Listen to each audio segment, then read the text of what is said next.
Well, hello everybody to today's Truth Proof live stream.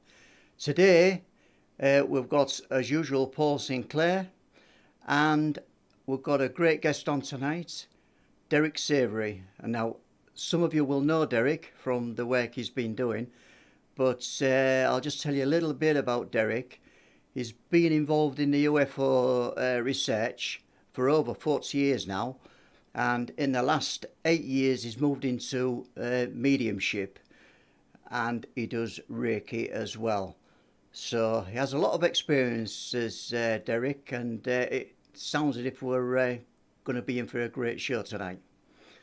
So first things first, we've got to thank everybody for all the contributions that were made in the live stream last week via the super chats and PayPal.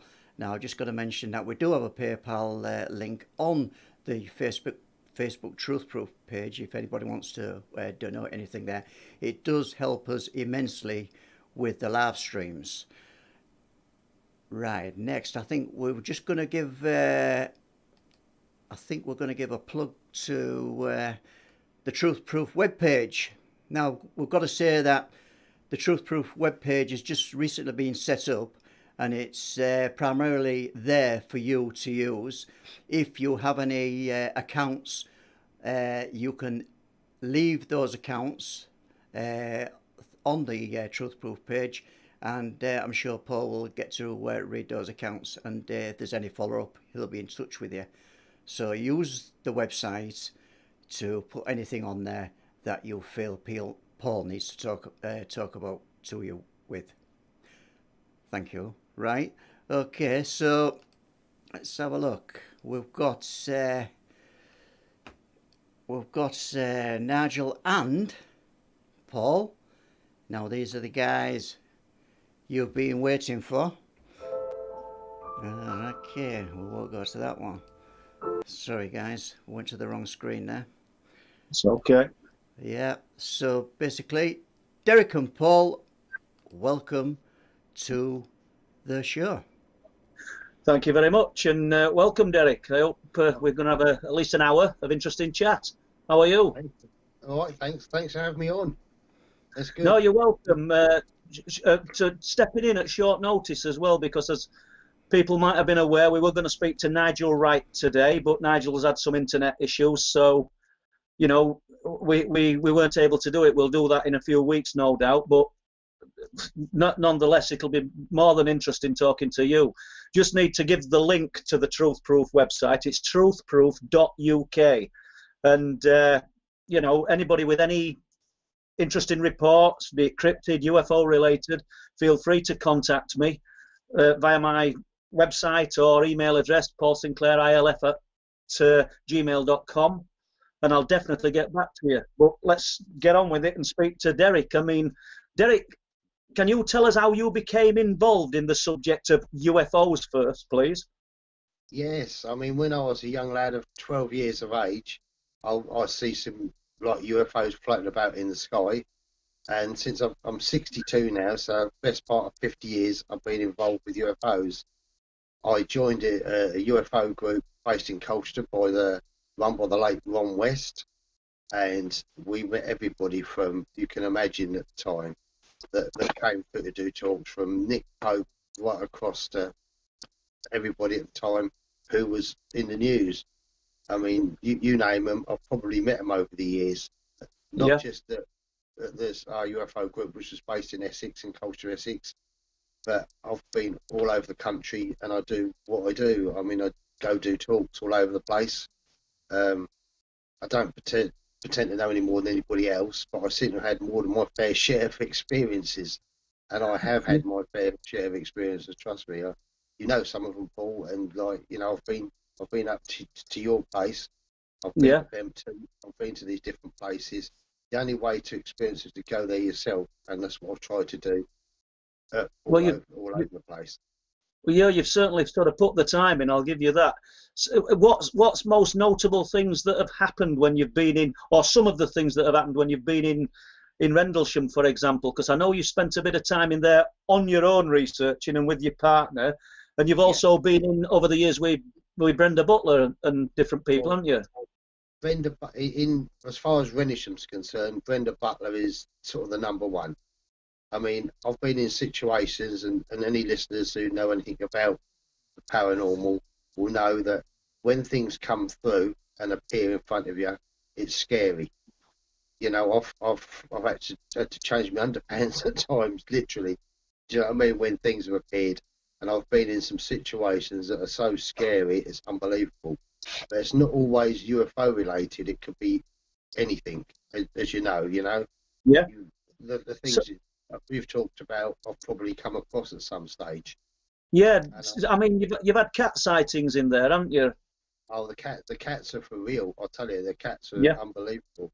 In fact, my boy sitting behind me, he was with me with my brother-in-law, and we see the three cats, or two cats actually, to start with.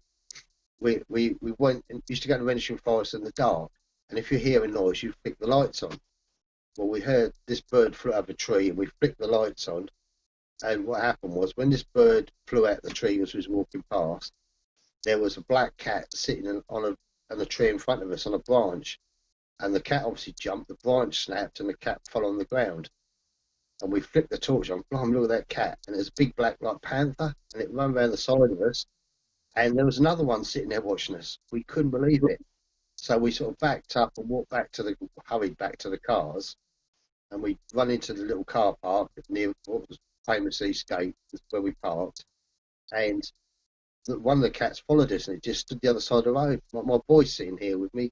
He he walked up and like, look at that, Dad, he's just sitting there watching us. And I was sort of, get the frig in the car, do you know what I mean? My brother-in-law jumped in his car, but this is real.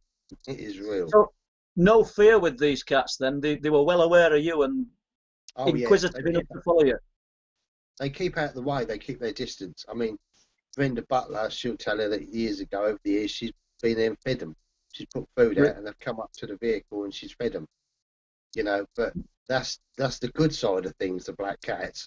It's the other stuff that, you know, I've probably seen it at some stage, you know, that is really frightening.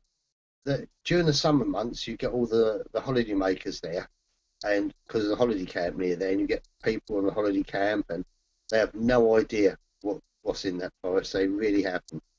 At night times, you have to be careful. Night times, they say things come out to play. And they do come out to play.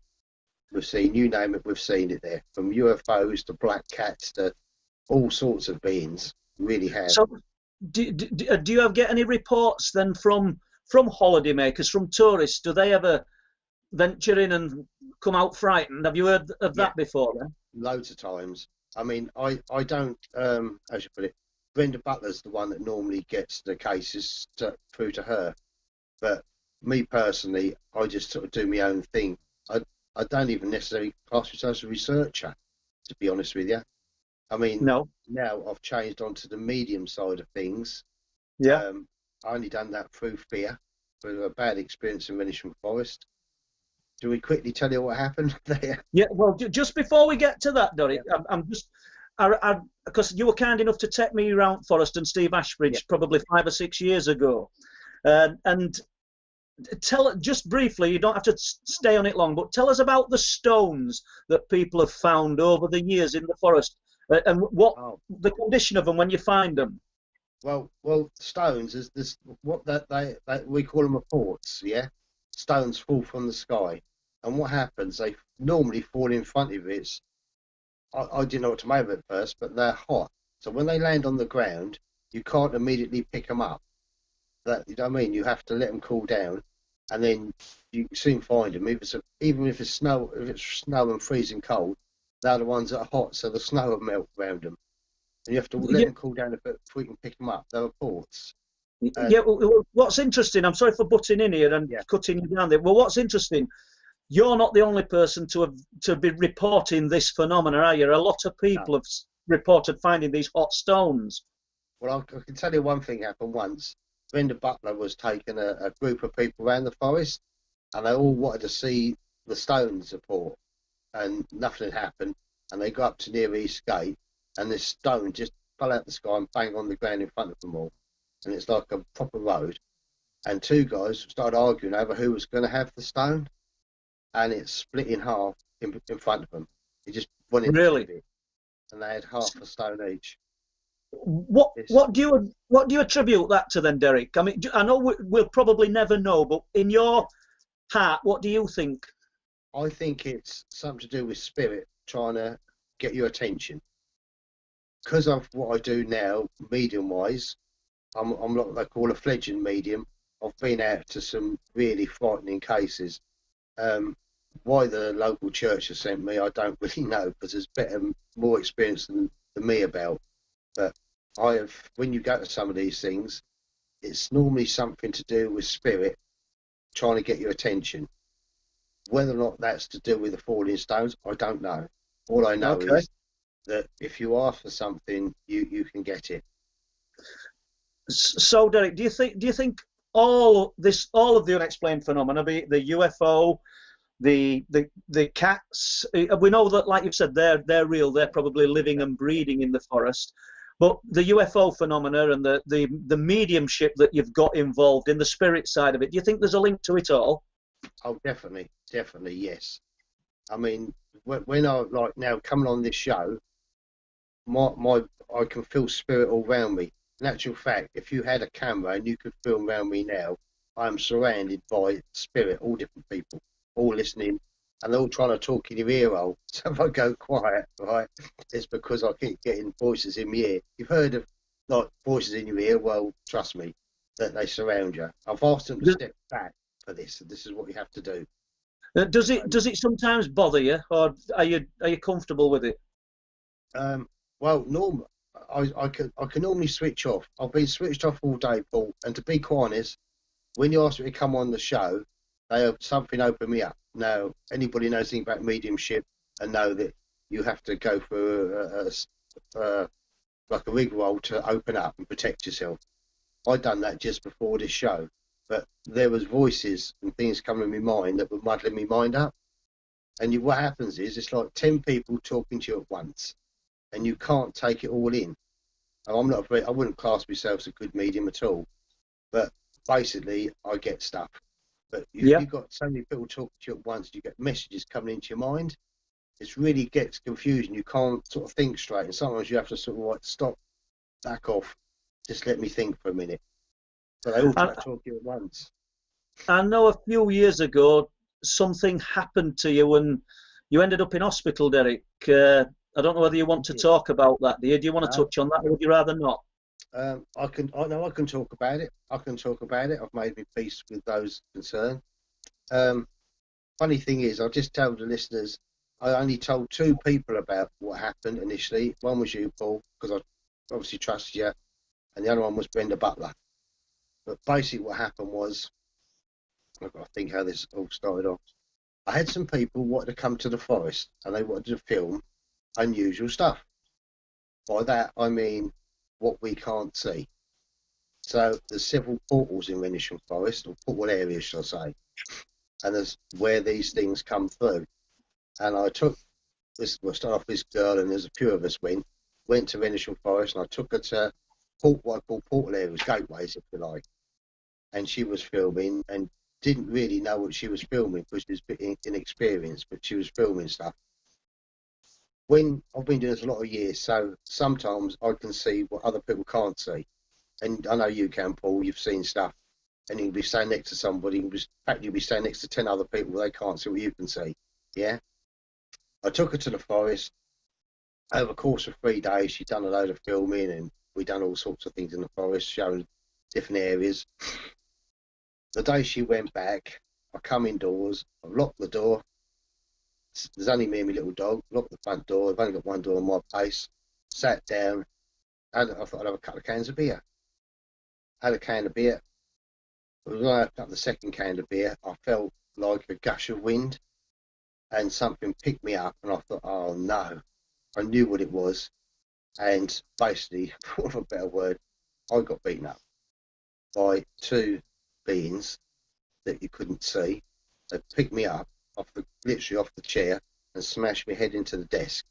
The first blow knocked me clean out. I was sparked. And when I had my earphones on, I was actually listening to music at the time. I fell on the ground. The the stereo unplugged because the lead come out the stereo and the music started blaring out full blast. I laying on the ground and I sort of come round and I had all blood all over my hands, all over my face. I didn't know what happened.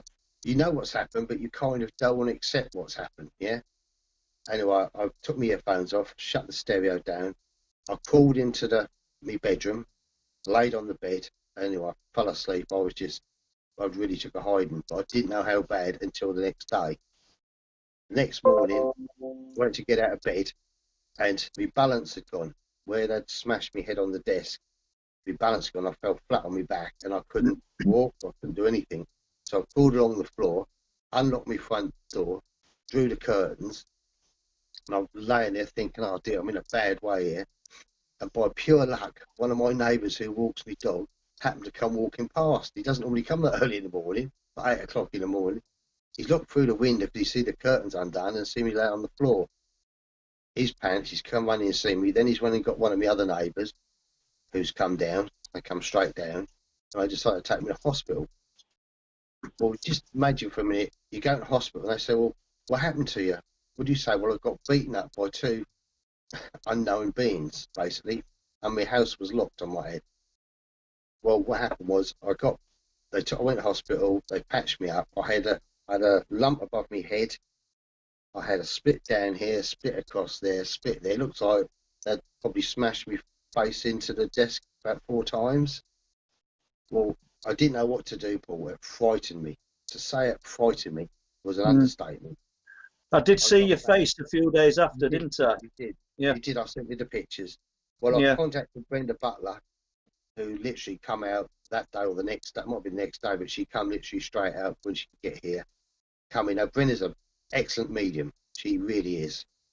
And she said, right, I'm going to cleanse the house. She said, I'll cleanse you and the house. So she said, you'd have to go and sit outside in your car. So I sat in the car, and while I was outside, I see a being literally pass through my wall and go up into nowhere, literally. And it was 2 of them apparently. And Brenda cleaned the house, then she cleaned me. I had to stand there, and what they use all sage, use sage sticks. She saged me, saged the house. As it transpired, you couldn't make this up. I couldn't walk for a long time. We're talking, it hurt me. They really did hurt me. And because I've had a stroke several years ago, I couldn't defend myself. So basically, when they smashed my head onto the desk, which they did, and obviously give me a bit of a hiding, they didn't mean to hurt me as much as they did. Strange as it might sound. Most people will put 2 arms out and stop themselves being hurt. My left side is still weak from a stroke, so I couldn't defend myself. Well, it went from that on to, you couldn't make this up. About 2 weeks after, now bear in mind, I can't walk upright. I have to keep sitting down because my balance had gone. A medium that I hadn't spoke to for a couple of years contacted me out the blue and said, Derek, has something happened? Well, I said, well, something might have happened. He said, Derek, you've broken universal law. I said, what have I done? What do you mean universal law? She said, I'm just telling you what I've been told. And that was a warning shot, basically. I got beaten up by 2 invisible beings, for want of a better word. Anyway, to cut a long story short, it took me more than 6 months to get better so I could walk about properly. Yeah. Excuse me. And I went along to a medium event just up the road from here, and the medium was picking people out of the audience. There's about 50, 60 people there. And the medium done a couple of readings, and then she come to me. My crikeys, it stopped me in my tracks, Paul. She told me stuff that no one in the world could know. And she said, you've broken the law. I said, what law? She said, universal law.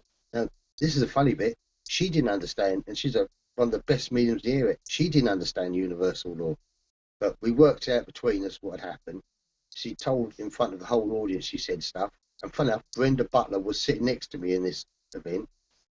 Then the medium says, I need to tell you some stuff in private, which she did.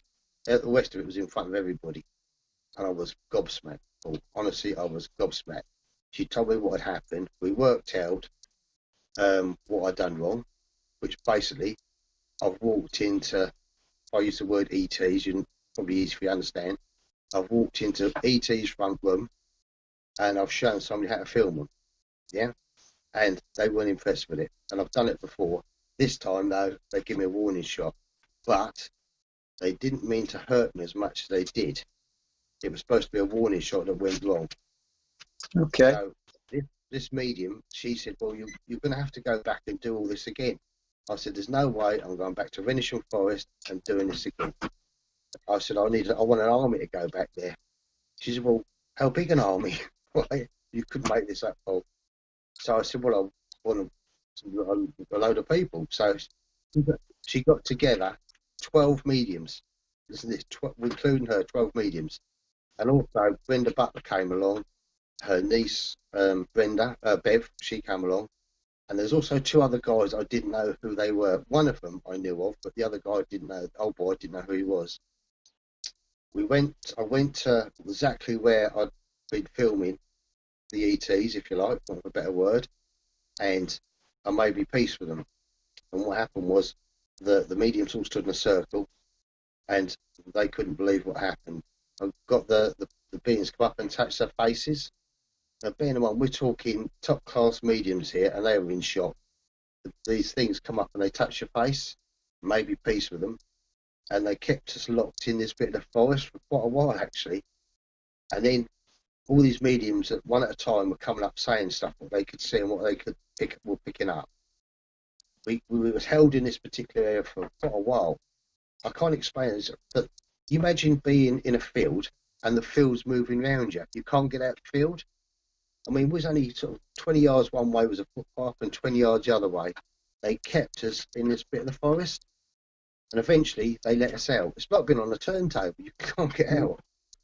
Did you feel dizzy? For people listening to this, I mean, there'll be people who maybe had similar experience. I haven't experienced anything like that.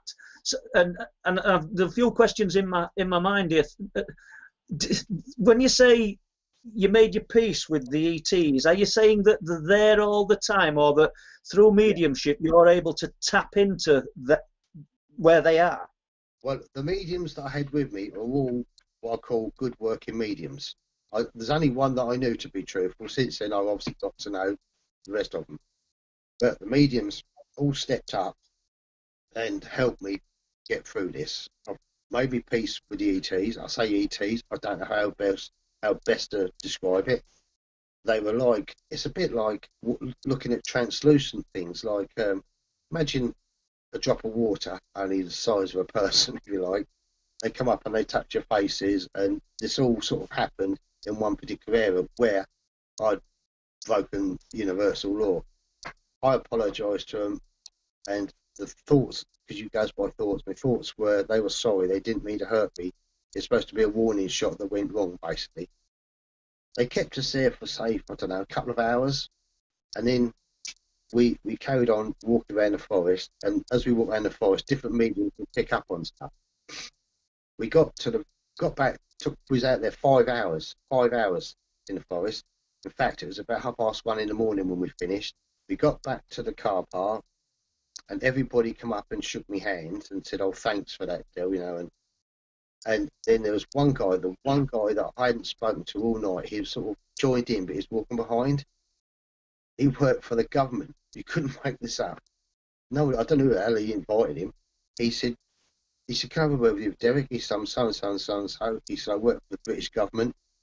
He pulled out his wallet, flipped open, and he said, "I work for the BBC and the British government."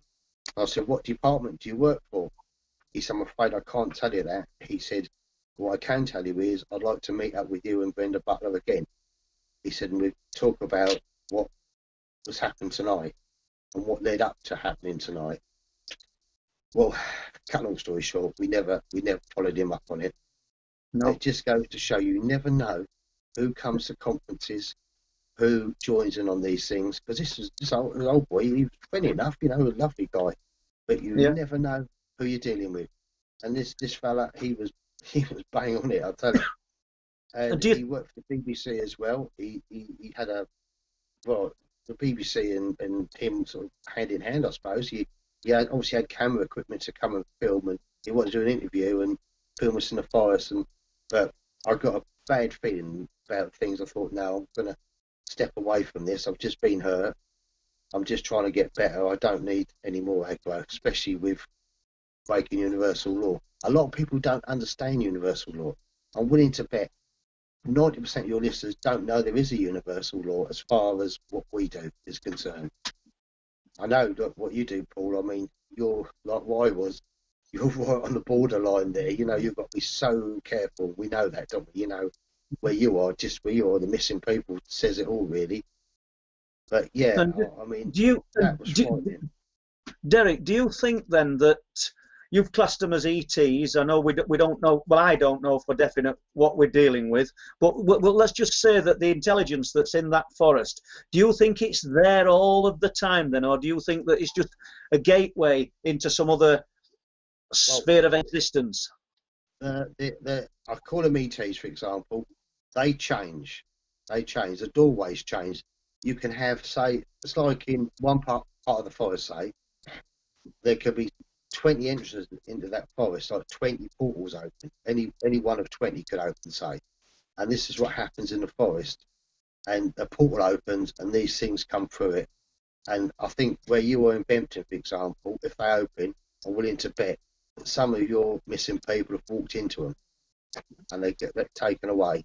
And it's the same in the initial forest. These, you know, if you wander into one of these portals, then you're gone. I mean, we're lucky. Okay, well, just ask Les if he's got any questions here, Derek. Just, but thank you for that. And Les, is there anything? Yeah. Can you hear me, guys?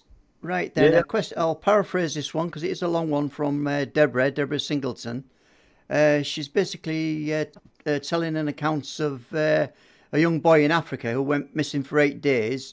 He could see the people looking for him, and he was shouting at them, but they couldn't hear him. At one point, he stood next to his distraught mother, and she still didn't hear or see him. So I guess the question is open to both of you. Have you come across these type of stories yourselves? Yeah. Well, I'll try and answer that. Well, I can't answer it, but I'll go first. Derek might have something for you for this, but I don't. I've not come across anything like that, but you can imagine. You can kind of imagine if there is something beyond our existence. I mean, we wouldn't be sat here tonight talking about all this unexplained stuff if we didn't firmly believe it. I wouldn't have written Night People if I didn't know there was something else outside of what we perceive as normal. So I suppose anything's possible, but I've not experienced anything like that. I mean, closest I could probably say is Church Street, when the old lady came up to me in the disused blacksmith shop and looked at me through the window. And when we went back an hour and a half, 2 hours later and looked in, it was just empty. It was devoid of anything. So she couldn't have been there, but I saw her. But jumping to Derek, have you got any ideas on that, Derek? Yes, I have actually. What, like when you get a ghost, for example, yeah, or a spirit. A ghost is sort of stuck in time, and basically there you've got, as you put, you've got us living on Earth, and then you've got heaven, if you like, for want of a better word, and in between you've got no man's land. If, say, a house is haunted, and bear in mind I do this sort of thing, so I have encountered it. If you got a haunted house, for example, and generally it's what we call a trapped spirit or a lost spirit, they don't know where to go. They've missed the train or missed the boat, whatever you want to put it. They're stuck in time. So what happens is they are literally stuck in no man's land. So basically, when you send spirit to light, you send them to the light, and very often it's not as easy as it might sound. It can be, but very often it's not. But sometimes they don't want to go to spirit, and sometimes these, say, Klingon type spirits cling to you two now, for example. They tend to latch onto you because they feel safe. And when you send them to spirit, it can be frightening. I mean, I've sat in a example. Last year, I went away for 4 days to like a seance, in not far from here actually, and it was all mediums. In fact, the lowest qualified was me, if you like. And one at a time, we all went up to do various talks, and the medium that was in charge of it had a girl sitting down, and she had a Klingon, what I call a Klingon. There's a spirit stuck to her, and the girl was bursting into tears, and I thought she needs clearing. And I was actually sitting there thinking, well, is anyone going to step up and do this? And I stood up thinking, I don't know, I knew how to do something, but I didn't know what I was going to do, to be truthful. But the medium in charge, who was running the group, then stepped up, and she walked over, sat a chair in front of the girl, and sent the spirit up. Basically, in this case, the spirit was sort of stuck to her, if you like, but was lost and didn't know how to move on. You imagine, if you get me grasp, they don't always know how to move on. They're trapped. And she stood there, and I got handed to her. She done it. She moved the spirit on, and that goes for a lot of different things. But Derek, how does this apply to Deborah's question? I'm not that that's not interesting, but I just read what she said briefly. She said, "But how could this happen to a living boy who was found safe and well later? You know, how can he be in this out of nowhere, this no man's land?" Well, obviously there's a no man's land between our world and, say, spirit world, and the same the other way down. Yeah, somehow people can fall into that area, and they can't get out of it. Normally, you would have someone help get you out of it. You know, like you'd have good mediums. It's like mediums sending the other way around, like I was just explaining, sending a spirit or soul up to their own kind, yeah? And sometimes you obviously get people like this child or whoever was just trapped. Presumably someone helped from the other side, helped them back to here, to our time. So, Derek, and like you, as you know, we've been friends a long time, so I have a lot of respect for what you say. But are you perceiving a lot of this now as spirit? I mean, is there not a possibility that it could be something other? Yeah.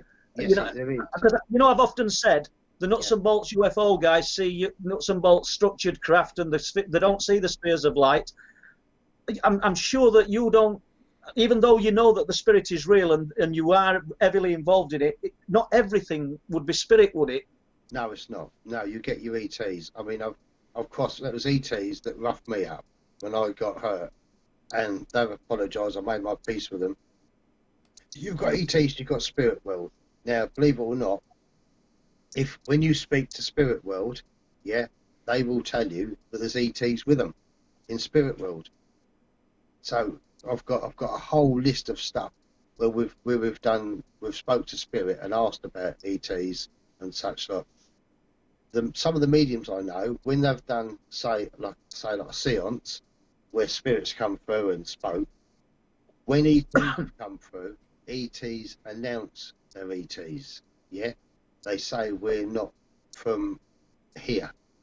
At that point, most of the time, the mediums will stop it there and then, because they don't understand what, say, we do. Yeah, I can relate to that, you know, because there's a medium in Bridlington. I'll not say his name, but he's a friend of Bob Brown's, and for many years he's said that he's had. I know you use the term ET, but he's had some other kind of life or previous life form speaking through him or coming to him. So. I don't mean I can believe it because he said that, but you're not the first person to have told me things like that. It's just not something I'm heavily involved in. It's fascinating, really. Well, do you think how big the Earth is, and like where we are here now? Imagine loads and loads of players all around us, and you've got your ETs, you've got this, you've got higher beings, and it goes all the way up. When I do what I do, when every day, every morning and every night, I thank the universe, and I don't mess about. I go straight to the top, go to the universe. And if I need help with something, I ask for help, and I thank them for what they helped me with. I ask for help, and I trust the universe to send whatever they think's appropriate to help you. Okay, I do, yeah. So Les, is there any more questions, Les? Yeah, I think this one probably in a roundabout way touches on something you've been talking about. It's from Mark Rhodes. Hi, And Mark. yeah, welcome to the show, Mark. And he's asking, could you please explain how Sasquatch, and I suppose this could appropriate to any other thing, can you explain how they transmit ultrasound? So like an ultrasound aspect to all Yeah. this, to this phenomena. Do you think this applies in any of these cases?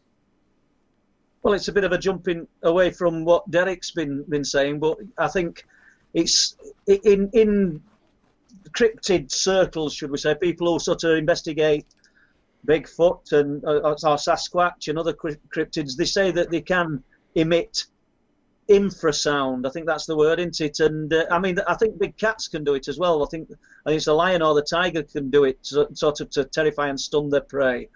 And I don't see why not. I mean, I were on cliff tops with Steve Ashbridge and Kelly Hollis last year. You probably heard me speak about this. And I mean, if Steve's listening, he'll know, or Kelly. I don't know whether they will be, but I could hear it. It was a very, very high-pitched ringing noise. And I didn't say anything about it at first because we were in darkness and I'm with these two. And then suddenly Kelly says, can anybody else hear that noise? And in the end, she'd got her hands over her ears and it was making her feel ill. And I didn't connect it to infrasound at first, but I've often wondered, you know, what we were being subjected to. Funnily enough, Steve couldn't hear it. I heard it, never said anything, and then Kelly started going on. She said, we'll have to leave. And it stopped. It went on for about 10 minutes, stopped, and then suddenly I said it started again, and she could hear it again. So it's strange. I mean, I don't know what's capable of emitting this sound. And I know we haven't really answered your question there. I mean, I don't know how it applies to spirit type investigations. Can I just explain something here? Look, yeah, go on. What you mentioned, like Bigfoot. A few years ago, I asked a question about Bigfoot, and I had this, what I thought was a strange dream. I now know that most dreams is, say, spirit showing you stuff. And I was taken to this place, or my dream, I went to this place, and I'm standing there in this big courtyard with a few other people. And there's all these tables laid out in this big courtyard. And then all these craft come in and will land on top of the buildings. And the people I was with said, oh no, they're coming. They all legged into these buildings. And I'm standing there looking up at these craft, a bit like watching Thunderbirds coming, if you like, this craft landing. Anyway, I've gone to go into the doorway that they'd all run in, and the door was locked. I thought, oh no. And then all these soldiers started coming to the courtyard, obviously for whatever they were doing, and they're all wearing body armour. They all piled into this courtyard and were grabbing their food and sitting down. Now I'm standing there thinking, oh no, where should I go? And I'm thinking, right, I'm going to have to think on my feet here, I'll pretend I'm with them. They're all in uniform, I'm not. And as the first row of soldiers sat down with their food, I looked at one of them and smiled, and he smiled back. So I thought, what's that? It means he can see me, I thought. So then I thought, well, I'll strike up a bit of a conversation and hopefully I won't get hurt, because there was hundreds piled in, hundreds. Anyway, he smiled at me a couple of times, and when I tried to join in the conversation, I could understand what they were saying. They were talking English, if you like, but it's like they couldn't see me. So I thought, right, and I'm looking around thinking, well, I've got to get out of here. And I was looking around where to go, and right in the corner of this courtyard, I could see a woman in a white coat, like a doctor, if you like, watching me. She's watching me whole move. Everybody else was ignoring me except her. I'm thinking, right, if I can get past all these soldiers out walking into one of them and get over to the corner where she is, perhaps I'll be safe. I've got over to where she was standing, and she said, what would you like to drink? And I thought she was saying next to some sort of a tea machine. So I thought, oh yeah, could I have a drink of orange? And so while we're standing by, wasn't actually a drinks machine. So she went and got me an orange. She said, right, follow me. And all these soldiers were lining up getting their food. And as she walked forward, they all moved out of the way. And I stuck to her, I was like glue rock behind her.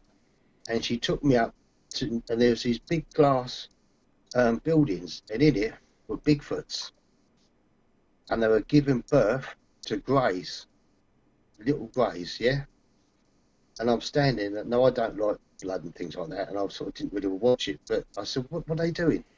She said, because of their size, they give birth to greys. They weren't grey ETs, that was ETs giving birth to little greys, small greys. They were full-size greys, I think. And I was in total shock. I thought, what am I seeing here? But that was them showing me something. Right. But they were Bigfoots. They were ginormous. What has explained to me was, because of the size of them, the female ones can give birth to a full-size grey. Now, make of that what you will, but that's what I was showing. And that's exactly what I was showing. You could that was a dream, but it's true. Yeah. Okay, Derek. So now, we'll see if Les has got hotels to hit us with. Yeah, I think from Mike at MKMD Exploration. Welcome to the show, Mike. Hi, Mike. I'm just ploughing forward through some of these questions because this could be relevant to what you're talking about now. Paul, and I suppose Derek, do you think it's a possibility there are shapeshifters around? And do we have any reports of shapeshifters being seen? Yes, I can tell you about that a bit later on. What Paul knows, I want to tell you. But yes, I do. Yeah, and I think it is a possibility that. How crazy that we're talking about this. It's, I find myself talking about the UFO phenomena and the spheres of light and the potential that there's actual cryptids running about or appearing, should we say. I don't subscribe to the fact that they're actually here all of the time, but the actual shape-shifting, I'm coming around to the idea that it's some kind of illusion, and I don't mean a Paul Daniels type illusion. It's just, I don't think there's anything that can transform. I mean, somebody might be able to prove me wrong, or I probably never want to see it, to be honest with you, but I think I don't. It's almost magic. I think there is something behind the phenomena of shape-shifting, or if you want to call them shadow beings, for want of a better word. I mean, in this property, we have seen what look like shadows in the shape of people passing through rooms. Bob Brown's a prime example because it happens in the top flat, and it happened to people who lived in the flat before Bob. So, yeah, I'm not just using this house as an example, but yeah, I mean, is that a shapeshifter? Are we seeing some kind of transition or some kind of entry from somewhere else? I don't know how it works. I don't think any of us really do. But I mean, unless there's more questions, Les, this follows on to speaking to Derek about a certain house he visited. But if you want to get any more questions in, then we'll jump to that. No, we'll go to the house account. Do you know what I'm on about here, Derek? Yes, I do. I'll just give you a quick rundown. A couple of years ago, I went to a medium event in Reef in Yorkshire, and they're all mediums except me, basically. And I was asked to go along and do a talk. Basically, these people organised it, see me do a talk at Probe Conference in Blackpool, and then said, would I like to go along and do a talk where they were? And as it turns out, my partner's a medium, so they asked her if she'd do a demonstration as well. So I've gone along and done an event for this thing in Reef, and then two of the mediums that were attending said, would I come down to their place in Dover and do a talk at their place? So me and Mrs. Penny, we went down to Yorkshire, down to Dover, and we took the caravan. We thought we'd make a week of it, make a bit of a holiday of it. Well, I was due to do a talk at the end of the week for these people, and my Penny was doing one on a Thursday, me on a Friday. But while we was there for the week, we was invited to go along to a medium event. Now, I had no idea, A, the level these mediums are at, and B, what was entailed.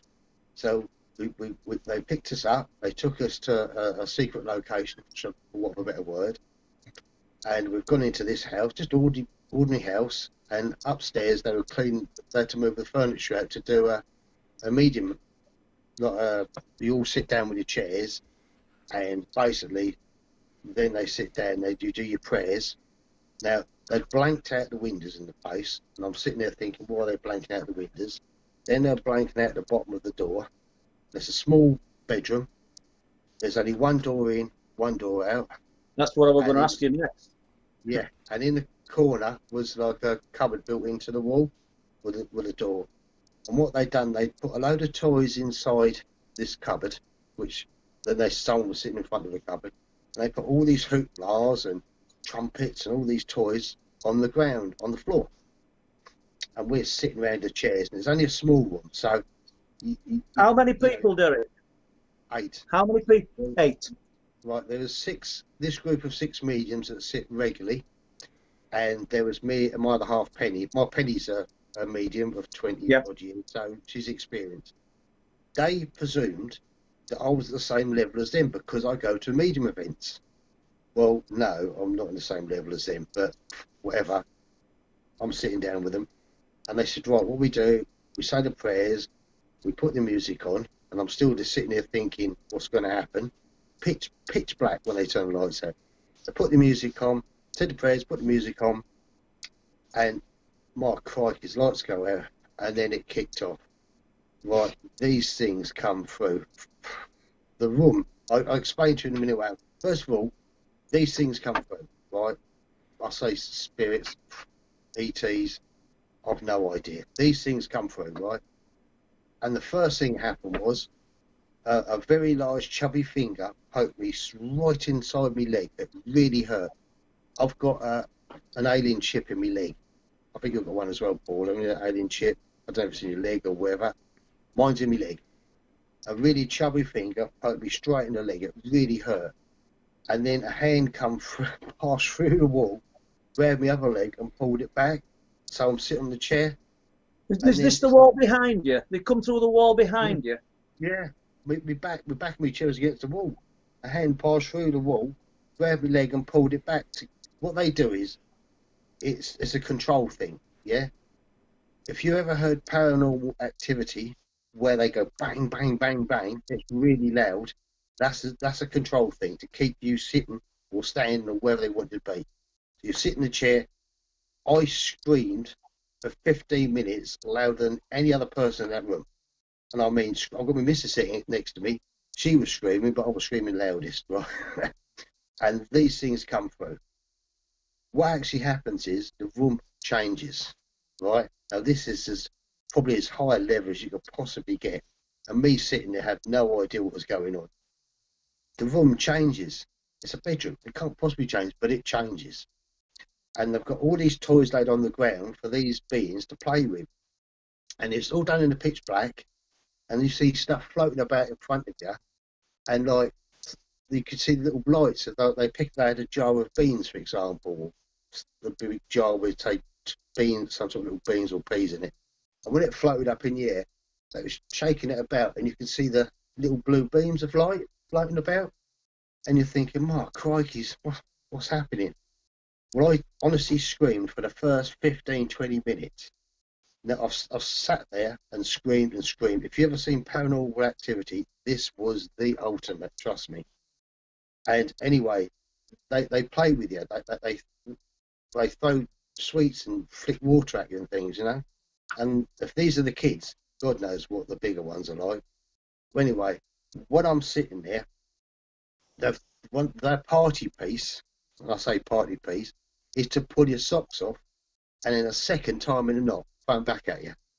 Well, I'm sitting on my chair, and they grabbed me head, like a massive hand, grabbed me leg, pulled me off the chair, trying to pull me socks off. I come off the chair, fell on the ground, you know, and I couldn't believe it. They ripped me socks off, tied them up, and threw them back at me. Now, my hands were leaning over, trying to hang on to my Penny, who was sitting on the chair at the back, and I'm laying on the ground thinking, my first thoughts were thinking, there's not room for me to lay flat out on the floor. My feet should have been on the chair opposite. So immediately you think, hang on, the room's got bigger. Sounds crazy, this, but trust me, it's true. The room had got bigger. Anyway, I've got back on the chair, minus my socks that I'm holding. They're tied them again, a really tight knot. I'm thinking, my crikeys. And all this stuff was floating around in the room. and then they'd have a hoopla and they'd hang it over your neck, and they play with you. It's like kids playing with you. Extreme, very strong kids. Listen, Derek, I mean, I've heard parts of this story before, and you know, I know you're a pretty truthful guy. Are you sure that nobody? I've got to ask, be devil's advocate here. You know, are you sure nobody could have got through the cupboard and just slipped in into the darkness and started doing things? I know that can't explain a hand through a wall. Well, no, exactly. The hand through the wall was just one thing, right? But these things, I was trying to work out how big these things were, because I'd look at things different to, say, everybody else in the room, because they're all mediums, and I was like, well, I'm what we call a fledgling medium. And I'm thinking, how can this be happening? And, you know, you get things, all this stuff floating around in the room, and they play with you. And when they've finished playing with the toy, they throw it in a corner. Never hit you, just laying in the corner of the room. And then towards the end, what happened was, I was looking at a shield. There was like a round chalkboard, because sometimes they write things on boards apparently. And this thing was floating around, but it lit up like little lights on it. And I'm watching this floating about. And then they handed it to me, and I'm holding a chalkboard that had like got little lights all around it. They weren't on it, but that's what it looked like. Little lights get around it, and I'm holding it. I'm thinking, then they take it off. They were playing, and then my Penny, no, she's 25 years at least. She's been a medium, so she's a platform speaker medium. For her to be frightened, and she's seen all sorts, but never seen nothing like this. They picked her up. Honestly, you can't believe this. Something picked her up and sat her on my lap, and a chair floated off, and it sort of lit up as it floated off. It floated off. The room wasn't big enough for a chair. How long have they been developing this, Derek? They've been doing it for years, as it turns out. As far as I know, they've been doing it for something like 6 or 8 years. They said it took 2 years for just a little thing to happen, and now, as soon as it starts off, woof, they come through. Now these, I was trying to get the via meditation. Did they develop it via meditation, or? No, they just put the music on. They say the prayers, put the music on, then bang, these things come through, and they just pile in. They used to have to do meditation and similar. Now, because they've been doing it for so long, the things just come straight. As soon as they put the music on, ask them to come through, they come through. Woof. I was trying to work out how big they are, because one minute they seem to be like really small, the next thing they're towering above you, and then one jumped on my Penny's lap, it was like a dwarf or a pixie, if you like. So I jumped on the lap. Then when he got off a lap, it was ginormous. It was the size of them. I can't explain it. When they were near to your skin, did they feel warm or cold? Yes. What happened when they got near to you? When I say right face on face to you, you could feel the heat off them, because you started sweating when they got really close. But at the same time, you could feel like a bit of a draft around your ankles. And also, I kept sticking my foot out, seeing what I could feel about, because obviously it's dark. And when I put my foot forward, it felt like a platform by my foot. It must have been about an inch thick. Do you know what I mean? I could feel it with my toes. I'm thinking, well, that wasn't there. Where did it come from? Somehow the room gets bigger and it changes. I was laying flat out on that floor, and by rights, my legs should have been on top of the people sitting opposite, but they weren't. Yeah. And the people opposite, I take it they were that used to it. They weren't screaming then. They were. No, I think I was the only one doing the screaming. Did they offer you any words of comfort, or try and calm you? The only time something was said is when something poked me in the leg, and the medium next to me said, "Oh, they've switched your tracker off." Now, how the heck does she know I've got a bloody tracker? I hadn't even done a talk by that point. But she said, "Oh, they've switched your tracker off," which is an implant. Is there any similarities here then to the what did they call it, the skull experiment? I'd say I've watched the skull experiment, and 2 of these mediums were meeting up with someone from 2 of them from the skull experiment. I'd say these were a higher level than the skull experiment. Really? Yeah. Now, right towards the end of everything happening, my Penny was screaming as well. They picked her up and sat her on my lap. Something picked her up and sat on my lap and took a chair when it floated off. And she's saying I'm holding her tight, and I'm in a panic situation now, thinking, my crikey, I don't know what's happening. There's stuff floating about in here. And then to top it all, and the medium said that it's never ever happened before, right? A hand got hold of my hand and shook my hand. It had 3 fingers, Paul, 3 fingers. I was feeling around the hand. It was just a hand, no body with it, just a hand. And it shook my hand, and they said I was saying thank you. They're saying thank you. I don't know if they're saying thank you because I didn't kick off, panic. I don't know, but they had 3 fingers, Paul, big fingers, chubby fingers. Have you any intention of going back? No. I'll be honest with you, Paul. That frightened me. I mean, I wasn't sure what to expect. I've been invited back, and both me and Penny we decided that no, we won't do it again. I didn't know that was going to happen in the first place. Okay. Any more questions, Les? We're going to ask some questions, but we're going to have a little 3 minutes choc ice break, if that's all right with you two guys. Have you got any choc ices down there? Ice creams, anything? I need to go and quickly grab one. Can I quickly Right, okay. So we're going to a break, folks. As you've just heard me say, we'll be back in 3 or 4 minutes' time. We'll see you in a little bit. Okay.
Okay. Okay, we're back, and I'm just going to go through some of the questions from our chat responses tonight. And MKMD. Now, I think this one's specifically for you, Paul. Okay. Mike is asking any further updates, tip off on the Leconfield incidents, which we did talk about last week, didn't we, Paul? Yeah, got no updates on it, Mike, but I would like to speak to you. I know that you were at Leconfield, and I think you'd be surprised what I'm going to tell you. I know that you said, I think you said like nothing happened at Leconfield, but all I'll say is there's 3 witnesses, and I've got 2 that are absolutely, I think, first-class witnesses to something that did happen there. But we're going back a lot of years. We're going back to the late 1980s, and I don't know when you were there, Mike, but when I tell you, the reason we're not going into it in great detail, I sound ever so cryptic here, guys, is because it's potentially it's quite incredible what I've been told, and I think it's kind of thing. It's a bit like Dark Forest and these witnesses that we're speaking to. It's going to be worth waiting for, but I don't mind sharing it with you, Mike. I didn't, the MK, I'd not associated it with you. I do apologise, and I think it's something that you'll want to hear. And you never know. The reason I want to speak to you is you might be able to speak to a few people and actually get a bit of information on this, and surprise yourself even. So, kind of, not answered your question, but yeah, let's talk. Yeah. Okay, Danny Egan, welcome to the show, Danny. Question for Paul: has he ever thought about doing an audio version of his books? I think a few people have said this, and I think we ought to do an audio version of Night People. I think that would be quite good. I didn't think that my voice was suitable for it, but a few people have said, well, no, we'd want to hear you doing it yourself, but I'd need the help, I think, of my daughter, who's got a little recording studio, and some advice and stuff off Don Lodge, who helps me with website. But it's something that we can work to or consider. I think I could quite enjoy doing the Night People. Yeah. Well, thanks for that, Paul. Wonky Wonders is asking, has Paul made any progress on the regression fronts? No, not at all.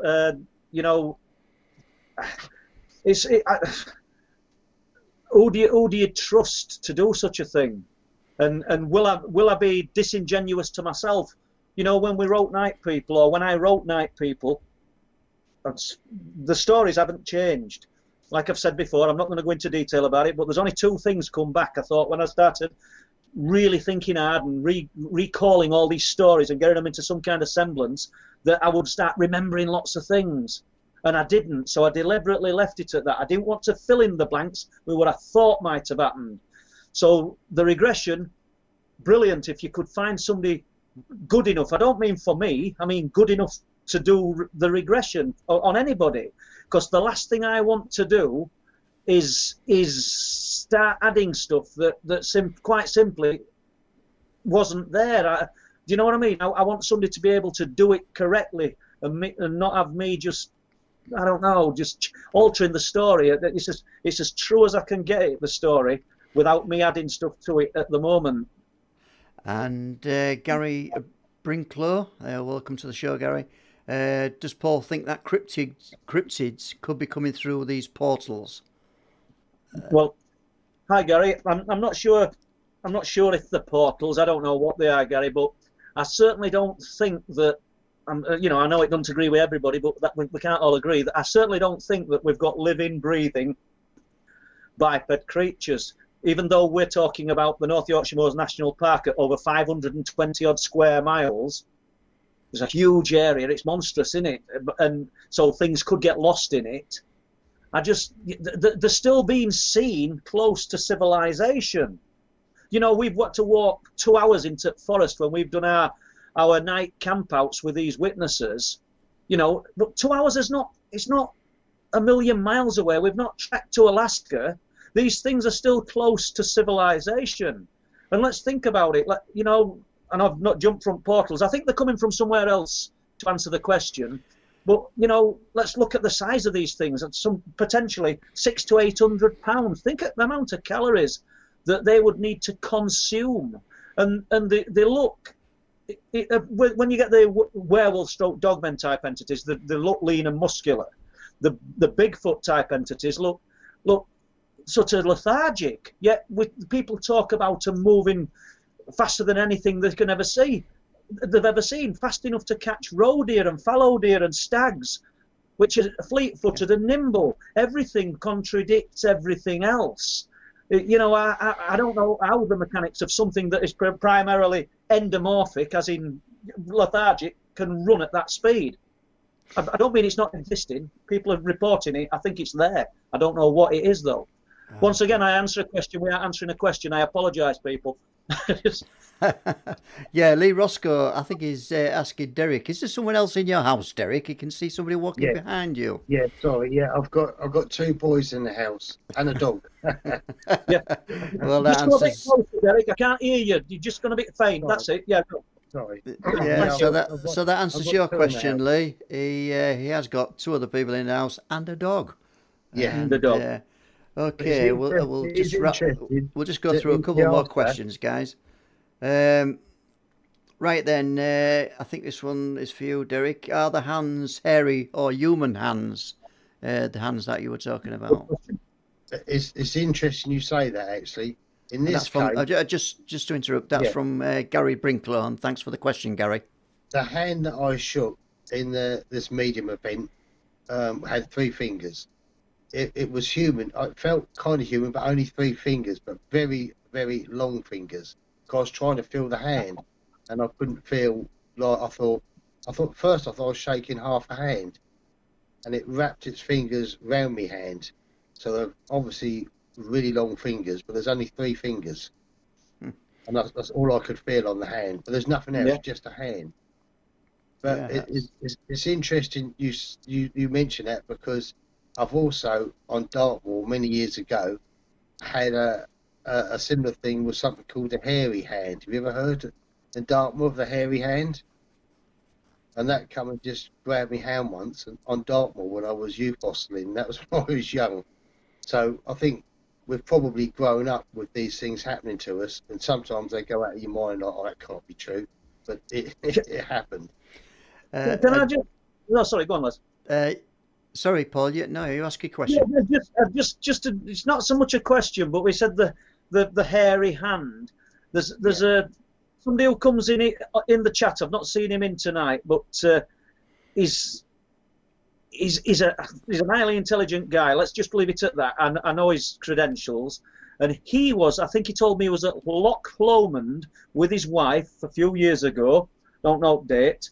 Sat on a bench behind what looked like a granite cliff face or a hard stone face, not porous like sandstone, hard stone face. And they sat there, and it's quite tall. And as they sat there, they claim a hairy hand, similar colour, like orangutan type colour, just came through the stone between them. He said, and he looked at his wife, and she looked at him and said, did we just see that? Did you see it? And they both saw it. So once again, that sort of tells you, you know, if this guy ain't lying, and why would he come out with such a thing? Well, do you know what I mean? I could answer about 3 questions at the same time here. Go on, then. To do with what you've just been talking about and the hairy hand. What I've learnt with the medium stuff is just one example of a story another medium told me, and since then I've done the research and it's how it works. Guy got called to a house in Yorkshire. They've got one room in the house that was always damp, and it was haunted, and the dog wouldn't go in the door or nothing. This fella's gone in, opened the door of the room, and the family were downstairs with the dog. The dog would never go in the room, and it was always damp, this house. And when he walked in, he could see what us mediums, we often do see, and that's a ghost. And there's a woman sitting at a chair, staring at the wall, basically. And he said hello, and she said hello. And she said, "You can see me?" He said, "Yeah." He said to her, "What's the date?" She said, 1944. He said, "What are you doing?" she said, I'm waiting for my husband to come home. And it's only a few years ago, so just think it was wartime, yeah. So he said, well, my love, he said, the war's over. And she said, what's that in your hand? He said, there's a phone. He said, there's no lead on it. He said, no, we have mobile phones now. He said, anyway, he said, what I'm going to do, my love, is I'm going to open up a portal for it, a gateway, and send you back to your family. And what you do is you do it with thoughts. He opened up a sort of a doorway on the wall that she was facing, and her family were the other side. Yeah, it's like looking behind the veil. And he said, look, they're calling you, go towards it. And he sent her into the light, for a better word. Now, I've seen this done live at an event, so it happens, yeah. And he sent the woman into the portal, into this, yeah, it was portal really, put in. She went. The dog then come up the stairs and walked in the room. And the room suddenly, over the course of time, was no longer damp and cold. So, Derek, go on, sorry. Yeah, go on. So but if this woman, I don't sound like I'm being a bit bad here, but if this woman's thinking with such clarity and perceives that you can see me, she says to this bloke, and she can, this man, and she's asking him what he's got in his hand. So she's obviously, there's some intelligence there, not just some tracing in time that's sat there since the 1940s. Yeah. Why has she just not gone crazy? What has hold her there? Well, because they're lost in space or in time, yeah? So it's 1944 when she died, sitting there waiting for her husband to come home from war. She's still in that time. She hasn't moved on. Right. These people have moved in the house, have done all sorts of work to the house.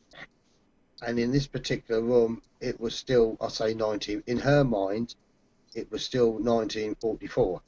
But she died waiting for her husband, sitting in this chair. A lot of people don't know how to move on. She wouldn't move because she's waiting for her husband to come home. And bearing in mind, we have free will. And in this case, the medium helped her move on. He sent her into open up a window, if you like, and sent her away. Now, just think back to what you was talking about with your Bigfoots and that, yeah? And what you just said about a hand passing through, like the hairy hand. Just think of it like these beings can come through to us. They can open up a window, the same as we open up a window or a doorway, yeah? So if they open up a doorway there, like Bigfoots, for example, just take that as an example, then they can cross from their land to this land and back again. I mean, they'd probably need to leave a trail to find their way back, or perhaps they could open another doorway. But these doorways open. When we do our medium stuff, we kind of open up a doorway. Like I was saying, what happened in sitting in this circle with these mediums, they've opened up a doorway, and these things have come through, like shapeshifters. And one shook my hand, had 3 fingers on it. Now, that scared the life out of me, and I mean, it really did. And the room had got bigger. The actual room we were sitting in had changed size. And the same goes for, say, they open up a doorway to come into our time. Same thing. They'll open up a doorway and come in and pass in, and then they can go back the same way. Or they may have the ability to open a doorway somewhere else. I don't know. Missing people. I know at Benton you've got a lot of missing people. Everywhere has, to be honest, when you think about it. But Benton, I know, because you took me around, Paul, and would have seen. I believe that something opens up a doorway somewhere. These things pass through. Now, if you're unlucky enough, like they talked about the young kid earlier, to wander into one of these doorways, then you're in no man's land.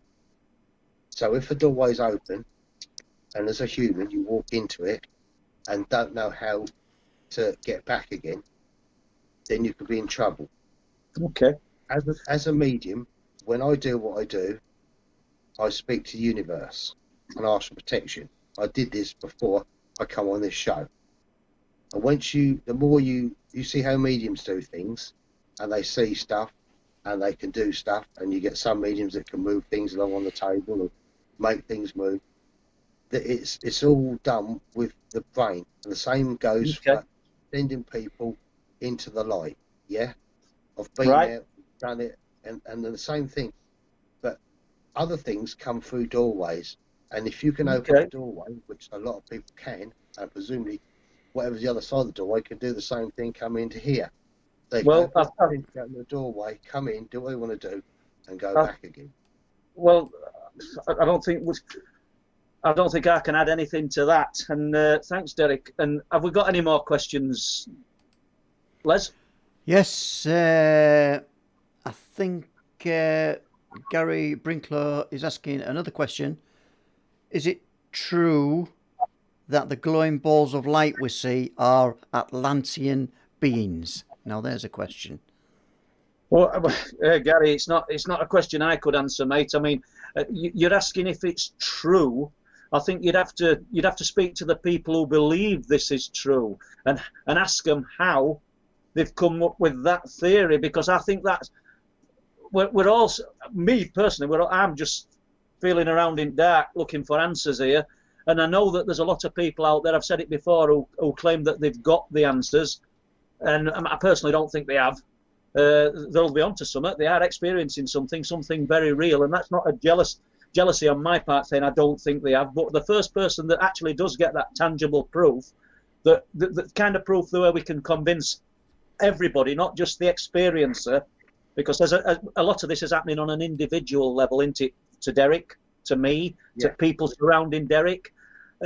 So Atlantean beings. I mean, no, sorry, I don't know. I can't, and I just don't know. You'd have to speak to people who come up with that theory and ask them to show us this kind of proof. Okay, thanks for that, Paul. Jane Bowery, welcome to the show, Jane. The first, first time we've mentioned you tonight. You've asked a couple of questions. Here's the first one from Jane. It's one for Derek, and she's asking, well, the way I've got it wrote here, I probably could add to this. Derek, have you seen any UFOs or Sasquatch before? I think if I've got it right, Jane, are you asking before he became a medium? And I know you've been into it, Derek, you say for 40 years, the ufology side of it, the ufology side. So how far back do you go where you have seen UFOs and Sasquatch? Well, I've got a picture of a UFO, and I'll tell you how this story come about a UFO. I've got a deceased friend that was an ex-serviceman in Rensham, and he told me, I'm Brenda Butler, he said, take Brenda with you, and he told me where to go in a certain part of the forest. We went this particular day, walked all around the forest, see loads of strange stuff, and then we walked through one particular area, and we got a funny feeling we walked through it, and then we walked back into it. We couldn't quite get the gist of what we was feeling. We picked up on something. And when we walked through it, like the second time, something said, take a picture. So I turned around and took a picture. When I got home, I put them on the computer and looked at the pictures, and there's a UFO. And not only is there a UFO, there's beings with it, strange looking beings. When I realised what I'd got, I contacted Brenda, and at the time I kept getting these messages coming to me, come back, come back, come back. So I went back with Brenda, and we had Brenda, Bev, we had a whole team of us. We've gone back to this spot, and it was quite funny what happened, really. We got to this spot, and we found that with the pictures, that's where the thing was. So we walked into the area, and we could see marks on the ground where like a tripod thing had set. Quite a biggest tripod, like a UFO, for want of a better word. But we got the strange feeling again. We walked into it. So we walked back out of it again. Then we held our cameras up. You couldn't make this up. When we held the cameras up, not only was UFO there, these things are walking about. These beings are walking about in front of it. And yet you put the camera down, you can't see them. It's like you're looking into another dimension. So I said to Brenda, what, Brenda, you go and stay next to that, right next to that bar, with the beings walking about. I said, you step, because she's not scared enough from Brenda Butler, trust me. So she stood next to the craft, right? I went to take a picture, and just about to take a picture, I got stampeded by a herd of bloody deer come charged out of nowhere and stampeded, and I fell over backwards. Old girl standing behind me, Jean, knocked her over, fell over the top of her. Couldn't get a picture of Brenda and the craft. Now, I can explain why that is.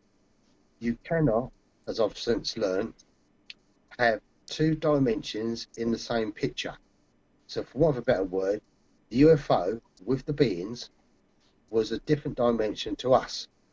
And you can't have us in the same picture as that dimension. That doesn't apply to, say, a picture of, say, either of you two and a ghost. Yeah?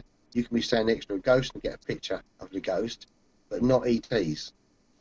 I've actually done, and I've had it twice happen, done a talk up on stage in front of a room full of people, and I've had little ETs appear on stage. The last one was here in Felixstowe last year. And there's about 60 people in the audience, a lot of them were mediums. I'm doing a talk on stage, and next thing, everyone's running about with their cameras and taking pictures. And I thought they're taking pictures of me, but apparently I've got these little beings standing next to me. And they're all running around taking pictures, and the guy who's running the event stood up and said, "Will everybody send me the pictures? And I'm thinking, what's pictures of me? I thought they'd take. I couldn't see what they could see because I look at the audience, not down here. When we finished, all these people come run up on actually onto the stage to show me the pictures. And when they showed me the pictures, as we looked at the camera, like the phone, the pictures were vanishing. They took them off. I could not be in the same picture as these ETs, and they wiped them off. How they wiped them off, I don't know. They took them off the cameras, and I'd say there must have been at least half a dozen people, all with different camera phones, taking pictures. Every single one got taken off. Every single one. So you can't have you can't have two dimensions in the same picture. Don't ask me what that is. You can have, say, a ghost. I say a ghost or a spirit in the same picture as, say, either of you two. Same as me. I could be standing here. It could be a spirit appear, and it can be in the same picture. But the dimension, for whatever reason, another dimension or being from another dimension, for whatever reason, cannot be in the same picture as you. Right. Okay. Right. Right, yeah. I've got another question from Jane, and I know, Derek, Jane is talking about Benton, and you've been up to Benton, haven't you? So I'll ask a question here first. You've been to Benton, Derek. What feeling do you get when you go there? Fear. Bang on fear. When I went with Paul, and I think Steve was there, and I think my brother was there, I asked protection, and I don't know if Paul's got the pictures, but when he took the pictures, and I know Steve Ashbridge was, I think, and Steve was there, pictures, there was an orb above each one of us, and when you swapped cameras with Steve, you had an orb above your heads. That was protection. I called him protection because the first thing I thought was fear. That frightens me, that place, to be honest with you. I don't know how Paul does it. I really don't. Do you think, Derek, I mean, obviously you are sensing something, but do you also think that because of the things that we've talked about, that maybe heightens the fear? Do you know, I mean, I would say, like years ago, and this week I've go up there on my own, but I am a little bit more apprehensive about going up on my own now due to a lot of the accounts that I've been told. If I'd never heard them accounts, if we'd not heard them things, Derek, if we'd not heard them things, would we still perceive it as a fearful place? Yeah, because you've seen stuff. But you are protected, Paul. I know that. I can tell you because while I've been talking to you, I get things coming in, and you are protected. I don't know who or what protects you, but something protects you. What that is, I don't know.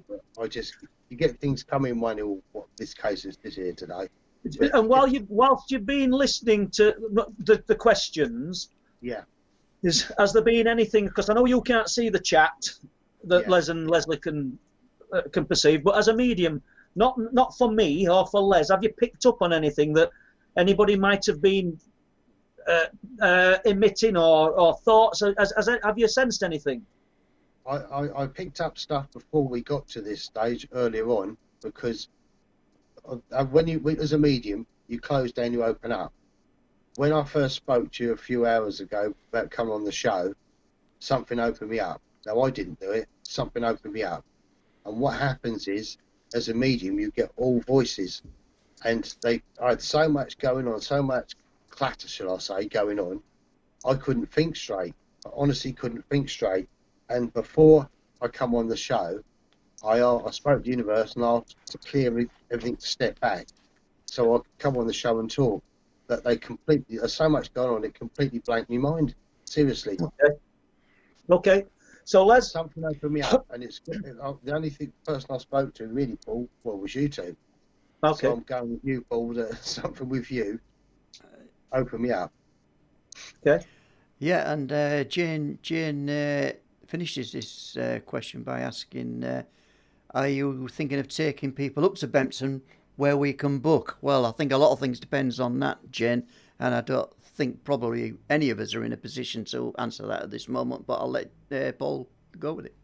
Do you know, I would think until COVID sort of restricted everything, I've got people every week and in the week wanting to go up there. We say Benton, and it's a little bit unfair really, just labelling one place, because as I said, East Yorkshire coastline, because a lot of this phenomena is occurring along the coastline. It just, it just so happens. I think when Chris Turner came and he did that film, it's not a slant at Chris, this, but calling it the Benton Phenomena, well, probably that's where it's stuck, because I tend to think it's East and North Yorkshire, and there's as much unexplained phenomena taking place at Speeton and around Flamborough.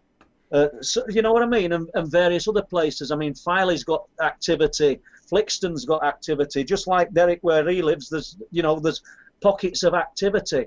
But am I taking people up? I've met people up there on a regular basis before COVID, parties of people, and I've no objection to it. And this must sound terrible, but sometimes it's difficult because I just don't have the time. Somebody will say, "Oh, we're coming that weekend to East Yorkshire. Will you meet up?" And I realise it's their weekend, but sometimes you just don't have the time. But I always try and make time for people. Let's put it that way. I never see myself. People have said, "Why don't you get paid to take people around to these spots?" I'm not looking for that. I'm looking for the phenomena. I'm hoping people can experience it. I know that people in the past have gone up there, usually never been up before, and they're the ones that seem to see it. It's almost like they're getting a show. Like, I don't know why. As I said, because me and Bob can go 6 months and see nothing. But that's the awareness that there is to it. So if people want to go and I've got time, when we're through this COVID, then I will go. I'm not looking for money for it though. Let me just stress that, because people have said, "Oh, why don't you do it and do it like a tour?" Don't want to do that. Then it become a job. I don't want that. Sorry, right, fire away. Okay, a couple of things. We've got a super chat in from Jigsy's Workshop, and thanks for that super chat donation. I have to get my teeth in properly. Super chat donation, and that helps us immensely. So thanks for that again. Yeah, Lisa Odd. Lisa. Hi, Lisa. Welcome to the show. Yeah, here's a good question for Derek, and I don't think he's touched on it today. Derek, do you have a spirit guide? Yes. Well, you've got several.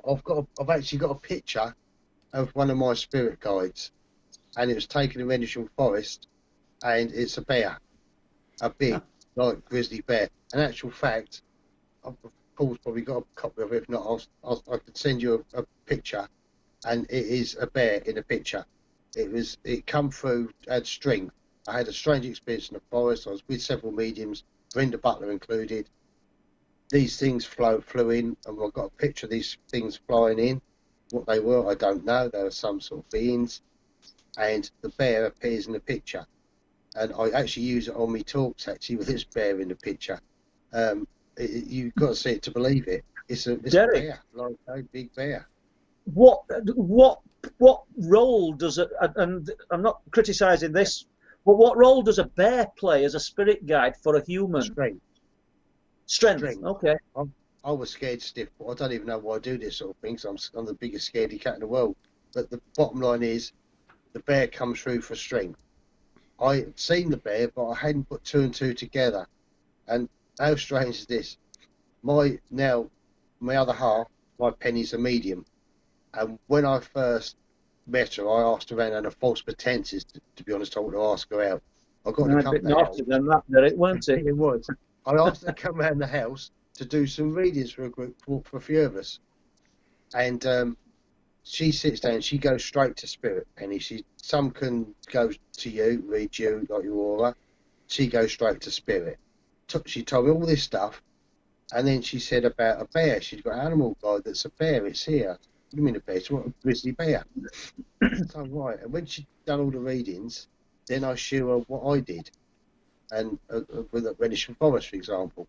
And I showed some of my pictures, and there's the bear in the pictures. I didn't realise what she's telling me. She said, you've got a guide that's a bear. We've all got guides, but in my case, when I was frightened, the bear come through for strength, and it was like a grizzly. I've got a picture of it. I use it when I do talks around the country. I go and do them talks. Yeah. The bear I use, there it is in the picture. Unbelievable. It's not Rupert, is it? No, it's a big bear. Trust me, right. It's a big bear. I know, sorry. So, right. Can I just ask something on that subject, Derek? Is it the archetypal thing sat on your shoulder, Derek, or is it just a something what's just an aura around you? What, this moment in time? The spirit guard. Oh, spirit guide. The spirit guard, what's around you? Yeah. Is it like what people perceive in? Right. In this moment in time, you're going to have people watching this, presumably, and what they see around me is probably guides, or spirit around me. That's because spirit all dives in and try to see what's going on and join in if they can. Just before the show started, I'm getting voices like in my ears, like all these things coming through, and you have to get them to step back so you can think clearly and talk. When I had that experience with the bear, and I can show a picture of it, the bear was a ginormous bear, and it wasn't standing with me or on my shoulders. It was a fully grown bear in the picture, just standing there. But while we're talking about things this is what I'm picking up. Paul, I get at least 2, if not 2 and 2 beings behind you, and over here I've got you with, I think, 3 beings or 3 spirits behind you. I'd be interested to see if any other mediums are on and see what they pick up. But this is what I'm getting, looking at you two while we're doing this live. I don't know if anyone else can see what And have you picked anything up from any people asking the questions? I suppose that might be difficult, is it? It's be true, but it's a bit too difficult, mainly because before, when the show started, I asked everything to step back so I could think clearly. But while I've been sitting here, I can see 3 and 4. You've got 2 and 2 behind you, which is interesting, really, because normally, if you see stuff behind you, they're all roughly in the same place. But with you, Paul, I get 2 and 2. Now that could be 2 other dimensions, not 1 dimension, or this dimension is 2 and 2. And 2 and 2. But so, thank you. Jumping from that, we'll ask Les if he's got hotels to ask us, and then we'll just ask Derek another question and see where we lead. Yeah, the question is from Lisa again. Paul, you were talking about the area, and not just Benton, but it happens all over Speaking, as you mentioned, Flamborough, all this phenomena. Does it extend down as far as Holderness? So, I think down the coast? And I don't know whether you can actually evoke some of this stuff, and I think Derek could know what I'm talking about there. I think wherever there's an interest in the phenomena will surface, and it doesn't mean, I know some people move to a different area and suddenly they're finding unexplained phenomena. Somebody who's had an interest, say, in, I don't know, Leeds, and then they want to move to Scarborough, and suddenly they're finding it there where it weren't previously. I don't mean they've brought it with them, but I think some of it could just be the fact that, excuse me, it takes somebody who's willing to delve into archives, somebody who's willing to research and speak to witnesses to actually expose the area. Because, I mean, you know, in this area, we found stuff going back, I don't know, going back not just 50 years, but hundreds of years. But I'd like to bet if we jump into another town, it's there as well. Doesn't mean that you're going to get the wide diversity of unexplained phenomena that we are actually seeing off the cliffs. And I'll just, sorry about stopping you here, Derek, but I'll just throw this one in. I've had time to put this report in we've got, if it's not stopping Derek too much. But, you know, on 17th, 11th, 20, early hours of Tuesday morning, there's a guy, real name Shane, he's sat in his flat, his parents' flat in the front room, and it overlooks, you can see Flamborough Head, you can see down to Hull, the full bay of Bridlington. And he left me a message at, I think it was 3:31 Tuesday morning. I leave my phone in kitchen because it's, I don't say it's dinging all night, but you'll get the messages coming through, and it'll just keep waking me up. So I picked it up at about 6 in the morning. And he says, I'm sat there. Hi, Paul, I'm in my mum and dad's living room. We've also got high-powered, good quality binoculars with us on the window ledge. It's in the darkness. He says, and I can see 15 spheres of light in the sky off Flamborough Head. Now, he says they're out over the sea, and so he's explaining these things. He says, and I'm looking at them through my dad's high-powered binoculars, and I can see that they're oval-shaped and they're separate. And so it's not 5 or 6. I've never seen 15. I mean, that's incredible. But what's also incredible is he says there's another 15 sat on the cliffs. Now, I don't mean, oh, everybody's telling truth, but I'll have to contact Coast Guard, but would they tell me? You know, they should have been observing. I don't think COVID's shutting down places like Coast Guard stations. It might be manned sparsely, but that's in their view. That literally, he's got the same view. He's probably a quarter of a mile down the coast, closer to Bridlington than the Coast Guard station. Unless they just weren't sat there. I think he watched them for 15 minutes. So, you know, oh no, I watched them over 30 minutes and then messaged me. And so, what are we seeing? He's adamant that they're in the air, but there's 15 on cliff tops as well. So when we say we can go for months and see nothing, people are still seeing things. I mean, this one on 17th, that's pretty substantial sighting. We've just put it on truthproof.uk website. It's no massive report, but I've just put the bare bones of it on there so people know that things are being seen. And hopefully we might get to interview the guy, get him on film, Les, and, you know, see where we go with that. But anyway, like you said, it's Derek's time to talk. So have you got else to ask him, Les? I'm just going to, just one from Tino. Welcome to the show, Tino. Oh, Tino.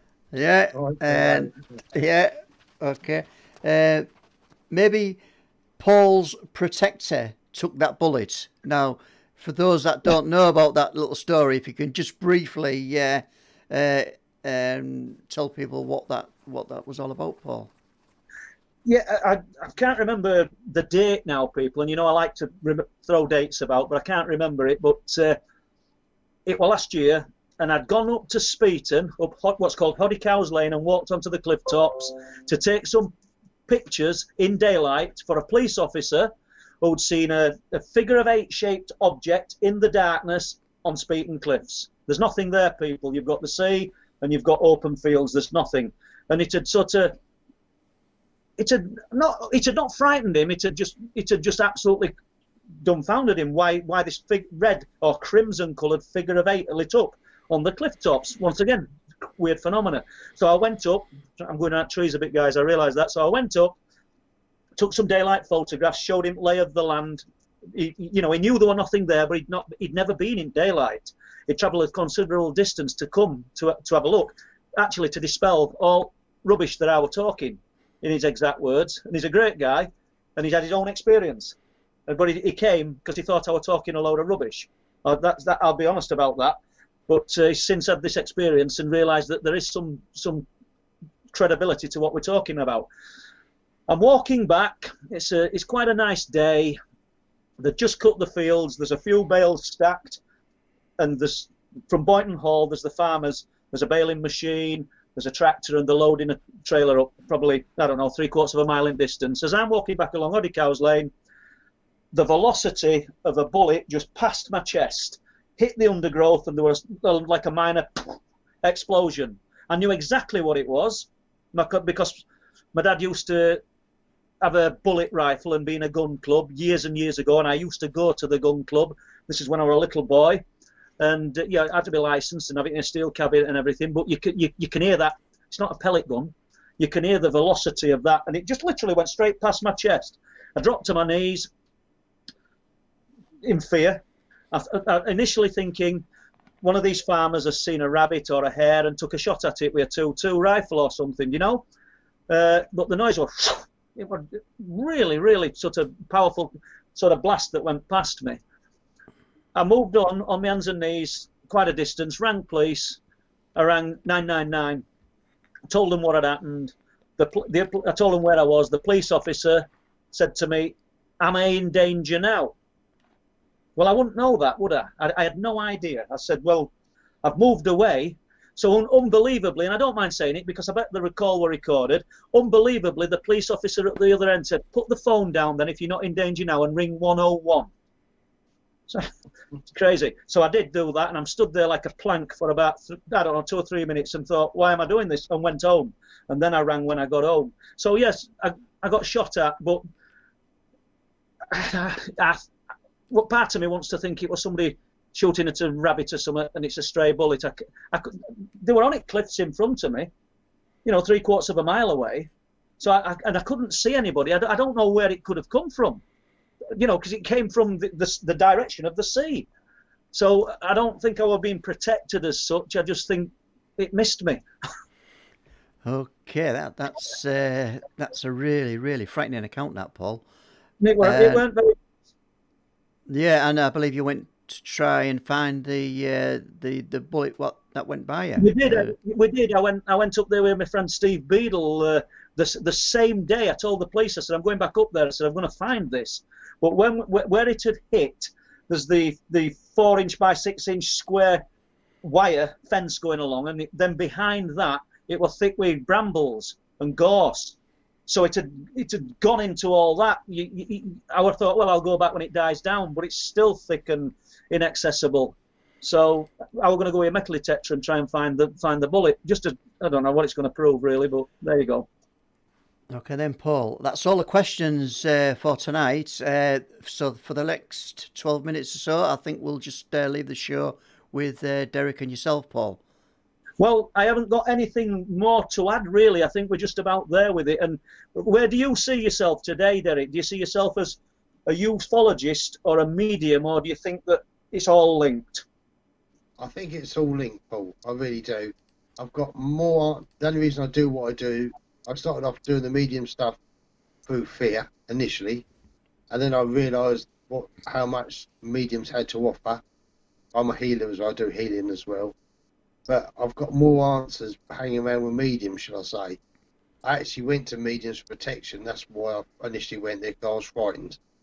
The last time when I got hurt, it frightened me, and I didn't. It's strange it might sound. It's very hard to find anybody who's had the same experiences. I know since when I told you about the experience I had in the room with these mediums, Paul, I know you've since met somebody who's had the same thing. And could you put me in touch with them? We talked about it. It's very hard. You hear all these people say they've had these experiences, and then when you actually start getting around what I call the big names, shall I say, it would appear they've only heard it from somebody else. So it's very hard to find somebody who, and I know, Paul, you put me in touch with a fella whose name just slipped off my mind for a minute, who has sat in the same circle, type of circles I have. You're talking about Mick Ganley. That's Mick Ganley. Yeah. And he's had the same sort of experiences, and even now he's probably still asking questions the same as I am. How did that happen? you know, the whole thing has changed. You know, how can a room change when you're in it? How can a portal open? And I think you know, and we've done it. I think to validate some of what you're saying, Derek. Once again, it don't prove it, but to validate some of it, at some point in next few weeks, me and Les will try and get Mick on, because providing audience that are listening to us have enjoyed listening to a different slant on unexplained phenomena, should we say, today from Derek Savory, and we'll try and get Mick on. I think he would, and because I think he will echo quite a lot of what you've said, you know, and he's a knowledgeable kind of guy, isn't he? Yeah, I mean, I couldn't find anybody who had sat in the same circles. I did have one or two names, and then, like you say, you introduced me to this fella, and we had a chat on the phone and that, and it was amazing. Yeah. Even he couldn't believe what he'd been involved with, the same as me, and we both sat two different places, two different groups, both sat in circles where stuff's come through that's mind blowing. And I need to add here that you did, obviously I introduced you to that guy, but he'd actually met the same people that you had the experience with, hadn't he? Yeah, some of them, yeah. I mean, he'd sat in the same, basically the same sort of circles. Yeah, so comes through. Interesting. I spoke to some of the big names in this subject, or in paranormal subject, and it's amazing how many had heard about it but never sat in a circle at that level. And bearing in mind, if you know about the skull experiment, and for any listeners, look up the skull experiment, these people that I sat with was that, if not a level above them, and actually meet up with two members of the skull experiment. So that's the level that they're at. I mean, how I ended up going to this, I've no idea. They thought I was at the same level as what they are, but obviously I wasn't. Yeah, it certainly felt your eyes up, I'll tell you. So Derek, jumping from that, where do you see Rendlesham now and the UFO event? Do you think there's going to be ever going to be any new developments or revelations, or do you think it's all been outplayed and everybody's just throwing a different slant on it for their own gain? As far as Rendlesham's concerned, and this is my own ideas, yeah, Rendlesham incident happened, but that is one of many incidents that's happened there. Yeah. The only reason 1980 and Colonel Holt come up was because Freedom of Information Act, it got brought up. I know for a fact the year before there was two events the year before 1980. And military. Yeah, exactly the same thing, for want of a better word. And I've had my own experiences there, really big experiences there, which I forgot to talk about tonight, but I've had my own big experience there with my brother and with my son, and we've seen stuff that just blows you away. And I've had. Can you briefly touch on military event that took place the year before? I don't suppose it's secret, is it? You know. I've had this example. One example. I filmed something. I had a guy over called UFO Portugal, from Portugal. Guy come over, and he wanted to do some filming in the forest. We got something on camera, like, I don't know what it was, some sort of being hovering, for want of a better word. I post up on Facebook, and the next day the military turned up and spent 2 weeks looking for it. They lock on to what we're doing. I'm not sure the same thing you were talking about, Paul, but this is just one example. Yeah. The military spent 2 weeks looking for it.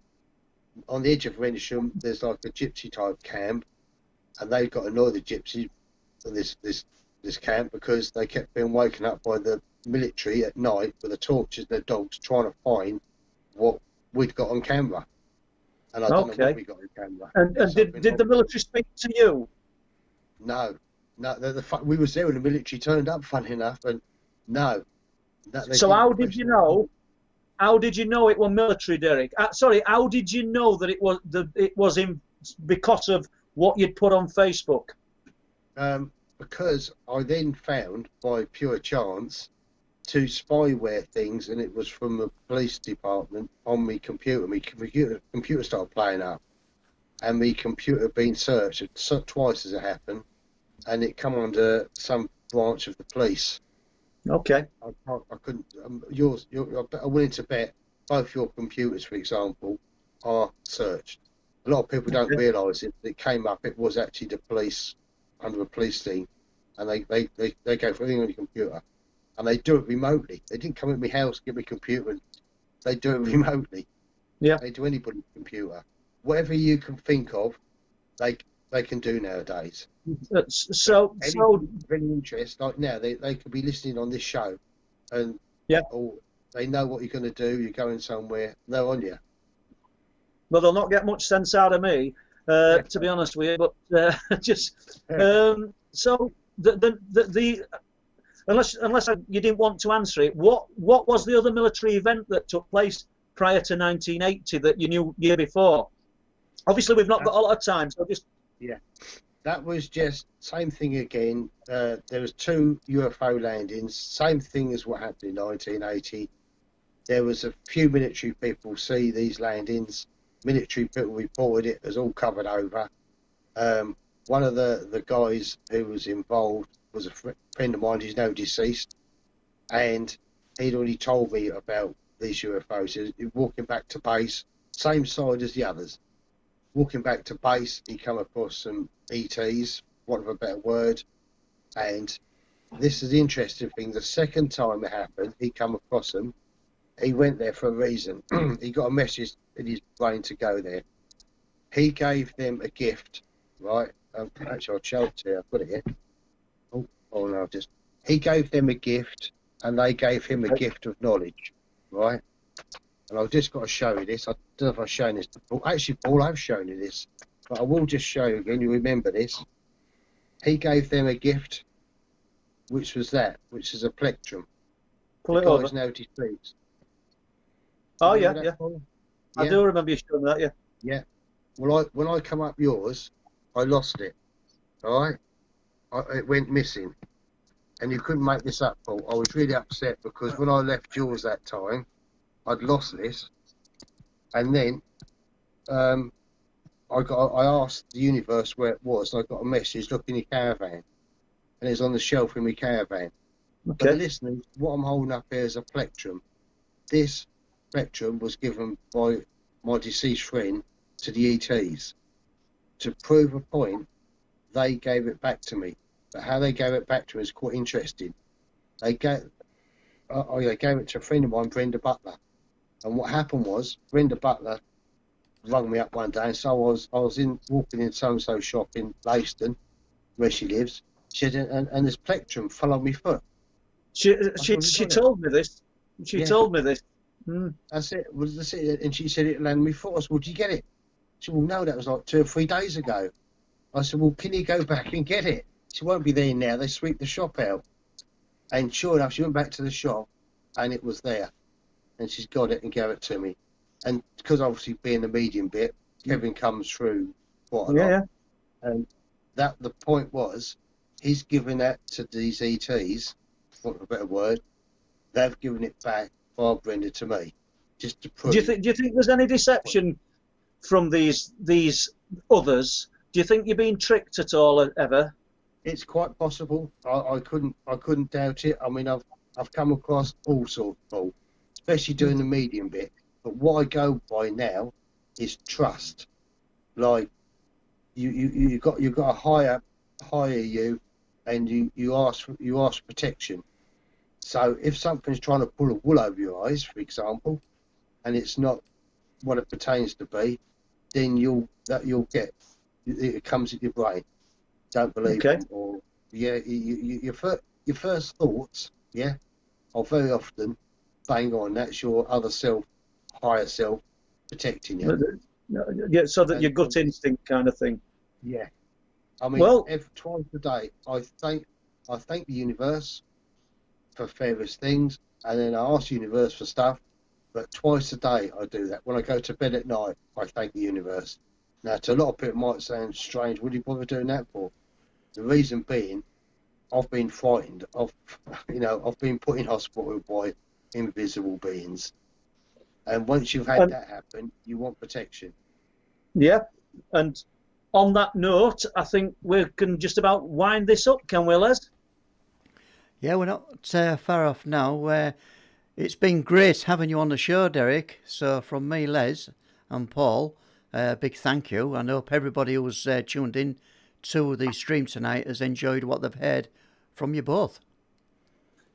Well, Yeah. thanks Well, you know, thanks for having me on, guys. no, you're welcome, and you stepped in sort of last minute, so I know you'd not prepared anything, and we've just sort of hit the ground running, and it's different to what we've spoke about in past, and I don't mean different in a bad way. It's a lot of that's new to me, but I'm still interested, as I'm sure other people are and will be. Yeah. But I can't add nothing to it really. It's not my sphere of knowledge. So we're just got to end the show with a few shout outs. First of all, I've got to say thank you, everybody, for coming into the chat tonight. Thank you for the super chats that we've had. That's greatly appreciated. And also, I'm going to just put an advertisement up for the Chris Evers conference next year. And it's on the screen now, Paul, if you just want to talk about the conference next year. Well, it's the Outer Limits Conference. It'll be held at the Evron Centre in Hull. God willing, we'll all be able to travel about this, next year. I would hope so. I'm going to speak again. I'm going to talk about experiences that I've written about in the Night People. I don't know how that's going to go, guys, but I'm going to give it a go. I haven't even looked who's speaking, but I know Peter Robbins is speaking and the Kinsellas are speaking. So there I go. I have looked a little bit. I think Sasha's speaking, and anybody that I've missed, I do apologise. As I say, I weren't going to do it, but I've decided to now. Chris has asked me, so I've said I will. And I'm looking forward to listening to Peter Robbins' talk. To be honest with you, I think it's about James Forrestal, and I think it'll be quite unique. I think it'll be good because he's very well spoken. So I know he's the sort of guest speaker. So for me, it'd be worth going just to listen to Peter and meet him. And I think it'd be a great event. I don't know whether he's running it over 2 days. I think he is. And, there'll be books available to buy, not just my own, other people's. And I haven't got the exact date. What date is it, Les? I've just took it off screen now, Paul. Well, no, it doesn't matter anyway. But obviously, we're in 2021, and I suggest you get to OLM platform on the internet and look for yourselves, guys, and get some tickets bought. It should be a good day. They usually are. It's a happy atmosphere. So we'll do what we can. And we're going to save the best till last. Thank you, and it's a big thank you to Leslie Kirby, who has been firing the questions at me tonight. Thank you, Leslie. And I forgot to give you a mention last week, and I didn't hear the last of it. So you're just getting the ultimate shout out tonight. So great that. Okay, so I think that just about wraps it up, guys. Okay. Thank you very much again, Derek, for coming on at the last minute, as Paul said. Thank you, Paul, for another great show. And we're just going to cut to me. Unfortunately, they've got to. So there we have it, guys. A great show tonight. As I say, thank you everybody for being on. Next week, we're hoping to have Nigel Wright. But we'll let you know in a posting on the Facebook page early next week whether he's going to come on or not. We have a few more guests in the coming weeks, and they're going to be great as well. I know you know them all, and we know you're going to enjoy them. So from us all here tonight at the Truth Proof Live Stream Centre, it's good night.